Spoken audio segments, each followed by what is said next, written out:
All right.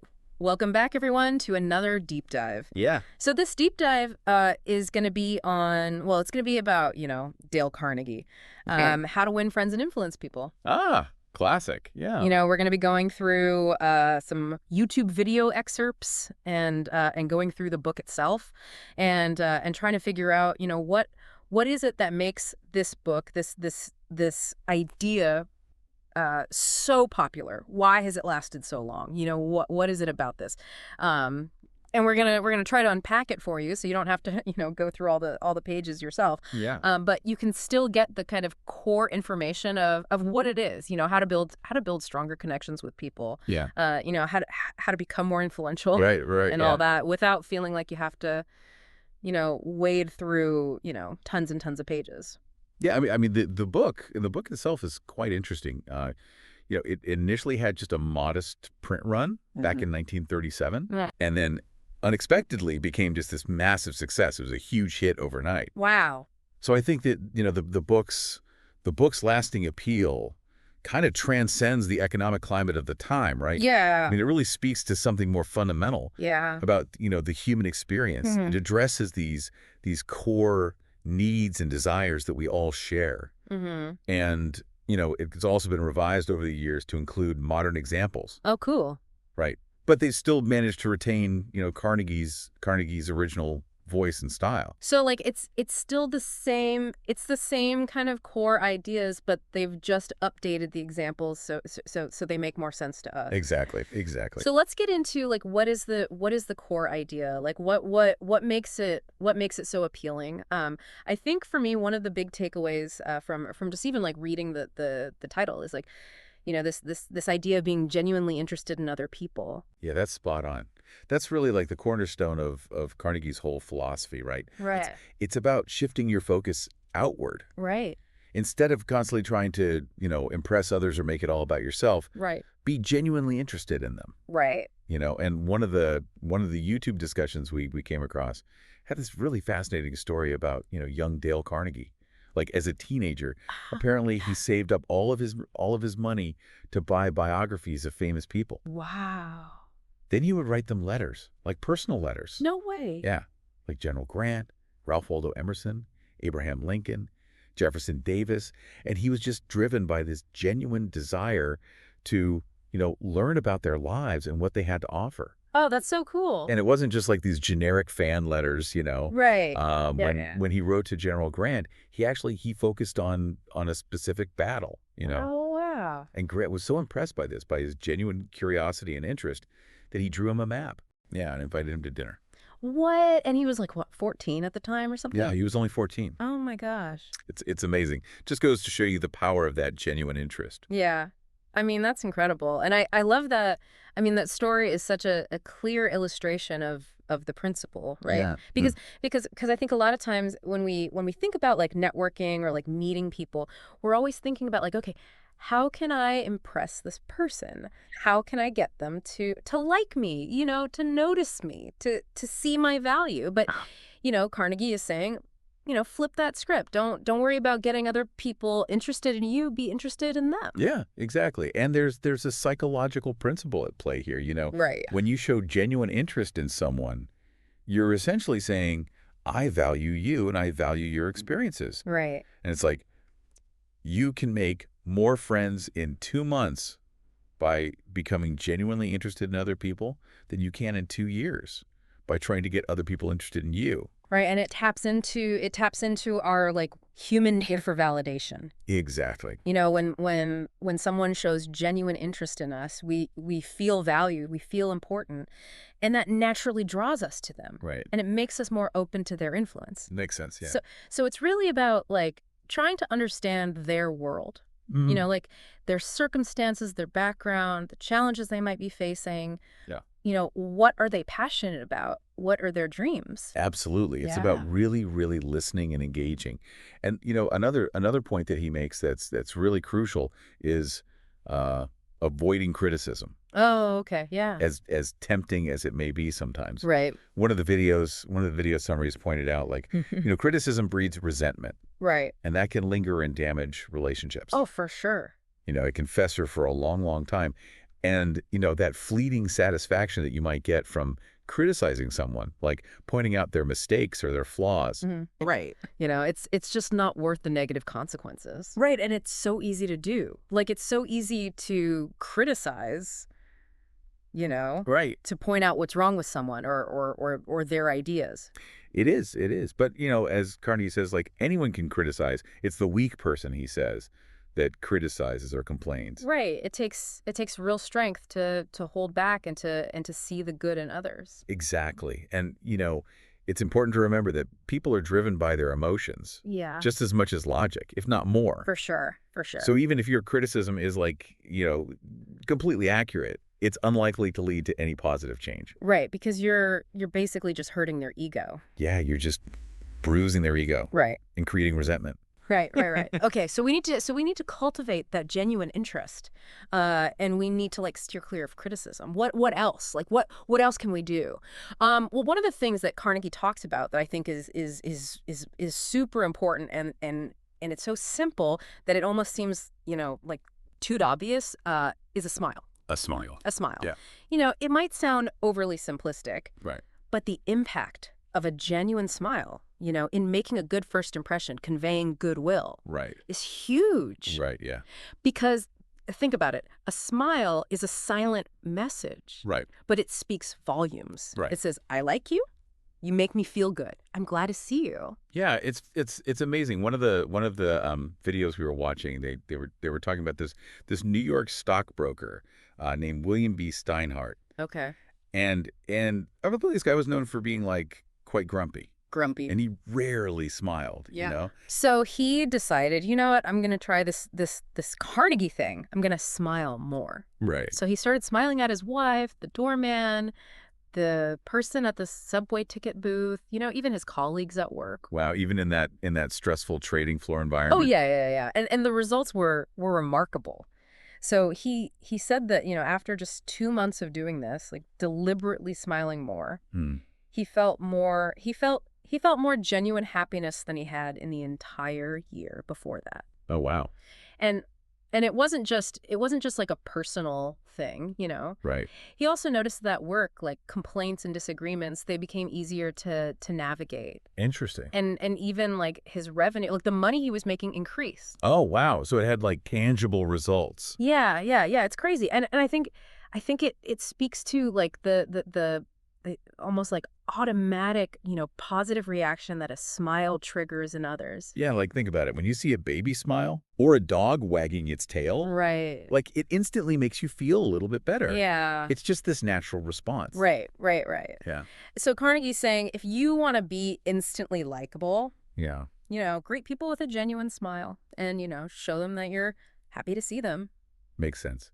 So we've got be genuinely interested, avoid criticism, smile more. Oh. What's next? Well, this one's big. It's using people's names. Oh, okay. Remembering people's names and using them. Yeah, I could see how that would be important. Yeah, because Carnegie says, and this is a quote, a person's name is to that person the sweetest and most important sound in any language. Wow, that's powerful. And, in the YouTube videos, they talked about how names contain magic. Yeah. There's something really special about hearing your name. Right, because your name is so tied to your identity. Exactly. To who you are. So when someone remembers your name, it makes you feel seen. It makes you feel acknowledged. Yeah. Like you matter. It shows that you're listening. You care enough to remember. Right.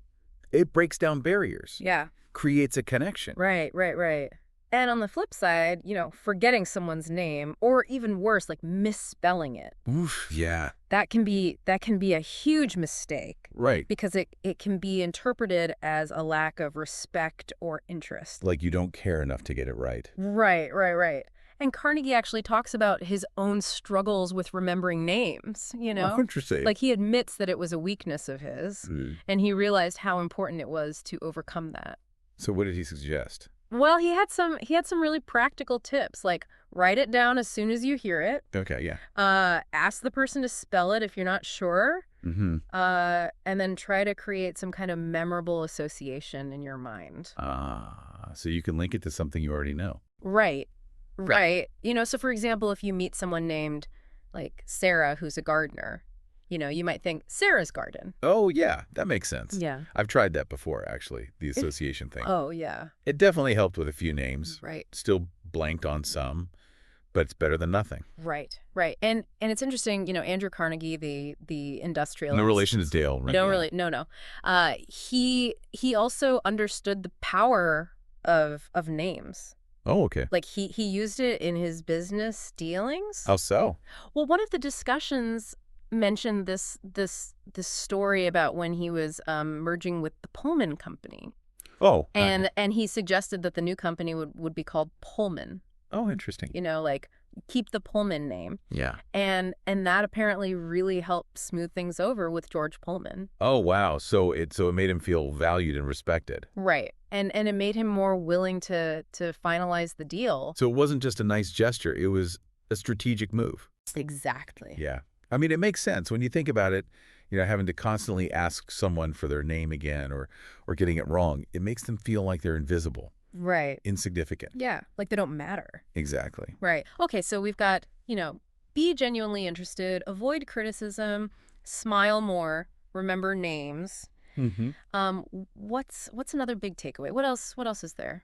Well, I think another really, really important aspect of Carnegie's approach is this idea of becoming a really good listener, Okay, yeah. like truly listening to what the other person has to say. Right. He says that it's human nature, right, Mm-hmm. for our ego to want an interested listener. Right. People want to share their experiences, their stories, Right. their accomplishments. They Eh. they crave that validation. Right, right. So when you really listen to them, Yeah. you become this cherished presence in their life. Yeah. And one of the transcripts put it really well. They said that even individuals who might seem difficult or antagonistic at first, Oh, yeah. they can often soften when they feel genuinely heard. Yeah. Like they're not just being listened to, but they're being understood. Exactly. Right. And a big part of this is prioritizing listening over talking about yourself. Yeah. Carnegie says, friends prefer discussing their achievements. When friends outperform us, they feel important.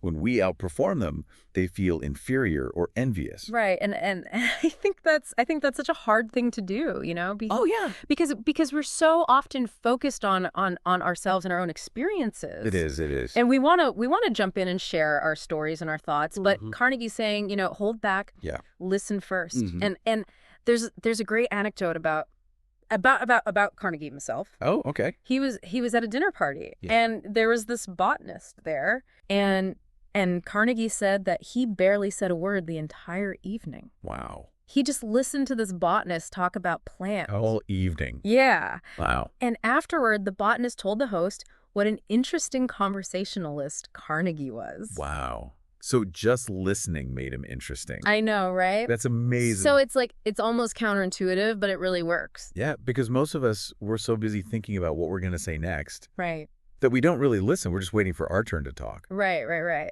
And so Carnegie's saying, no, actually listen. Be present, engage, Right. and you'll be surprised at the impact that has. Right. Okay, so listen more, talk less, or at least talk less about yourself. Mm-hmm. What else is there?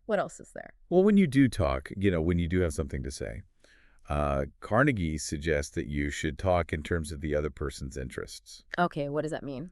Well, he has this great analogy. He says, why fish with cheesecake? With cheesecake. Yeah, he says fish with the bait that the fish wants, a worm. A worm. But- Okay, yeah. So tailor your message to what they care about. Exactly. Right, yeah. Recognize that everyone's primarily focused on their own needs and desires. Right. So if you want to influence them, Yeah. you have to frame your communication around what they care about Okay. and show them how what you're proposing can help them achieve their goals. Okay, so do your homework Yeah. before you even meet with someone. Right. Research their interests, Mhm. find out what their priorities are, and then tailor your conversation Absolutely. to highlight how your ideas can actually help them. Right. Align with their objectives. Right. One of the YouTube creators that we were watching, Yeah. they had a really good example of this. They said, instead of saying, please subscribe to my channel because I want to reach a certain number of subscribers, Mm-hmm. Yeah. Which is kind of, that's your own goal. Right. Self-serving. Right. They focus on creating content that's actually valuable to the viewer, Right. that addresses their interests. Provides value. Right. And then after they've provided that value, Mm-hmm.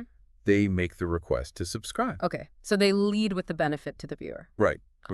And it's much more effective. That makes sense, yeah. And then there's this classic anecdote that's often attributed to Andrew Carnegie. Okay. And it might not be totally accurate, but the point is still really good. All right. So apparently his sister-in-law, her children, rarely wrote to her. Oh, Right. okay. So he bet someone that he could get them to write back without even asking them to. Okay. How did he do that? So he wrote them letters, Mm-hmm. and he mentioned in the letters that he was enclosing a $5 bill, Okay. but he didn't actually put the money in. Oh, sneak. Yeah, and guess what? The children wrote back immediately. They did? Yeah, thanking him for the letter and asking her the $5 was. Oh, my gosh. It's so funny. So he appealed to their self-interest. Exactly. Very clever. Yeah. So it's all about focusing on the other person, right? Yeah, meeting them where they are, Right. understanding their needs and desires. Right.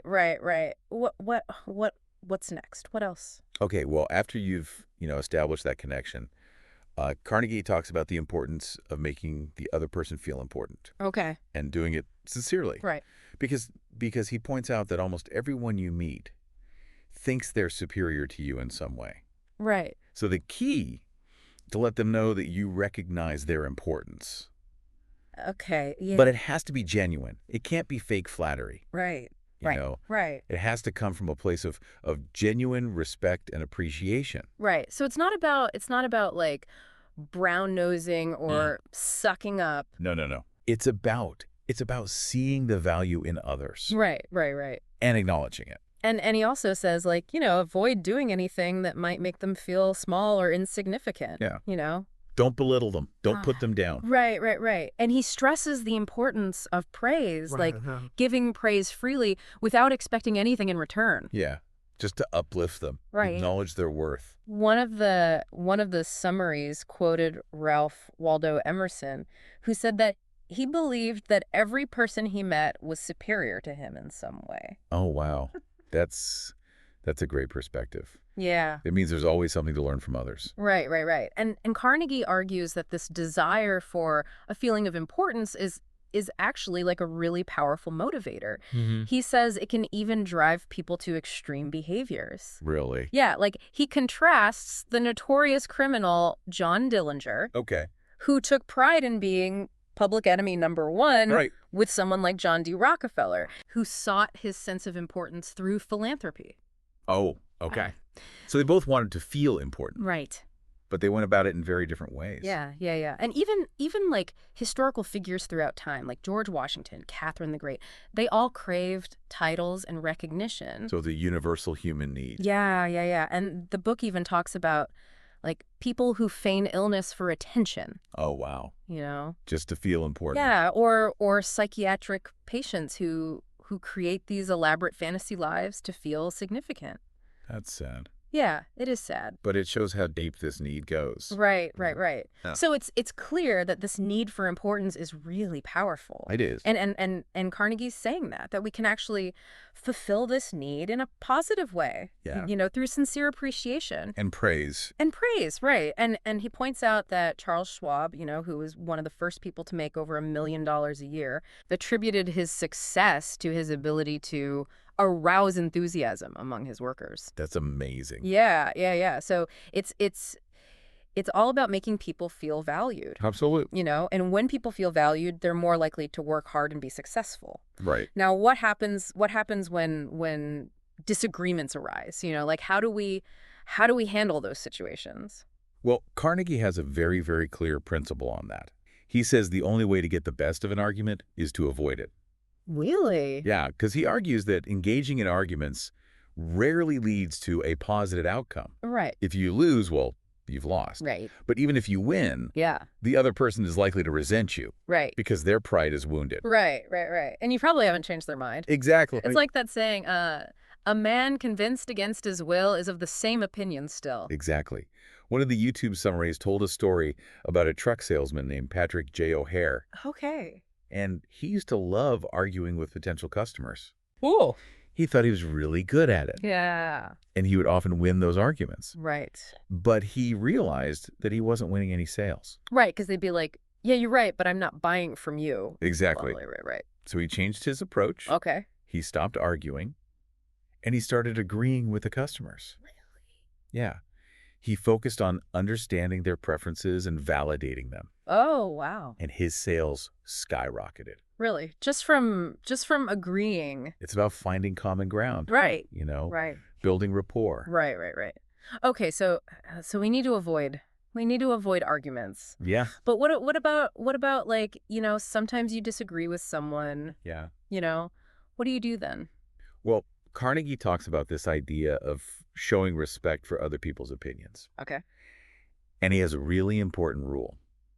Never say you're wrong. Okay, why not?